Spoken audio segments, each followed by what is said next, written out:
რატო ინგრევა ამდენი ოჯახი? იმიტომ რომ ეგოისტები ვართ. ეგ ოჯახის დანგრევება, ოჯახები რო ინგრევა, ხო?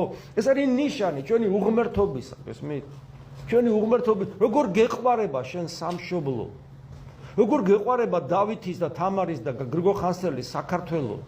როდესაც შენი ცოლი არ გიყვარს. ცირა ცუდი ხასიათები იყო ნერვებს მიშლიდა. და შენ და გადასარევი ხასიათები ქონდა?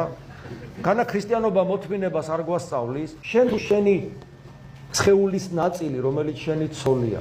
შენ თუ შენი სხეულის ნაწილი, რომელიც შენი ქმარი არ გიყვარს და შენ არ შეგიძლია მისთვის მოკვდე და გასცე საკუთარი თავი ბოლომდე.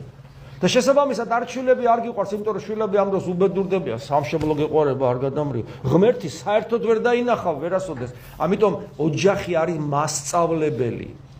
მასწავლებელი ჩვენი ადამიანობისა, ღვთის ხატობით და მსგავსობისა და ჩვენი მასწავლებელი ქრისტეს სიყვარულის.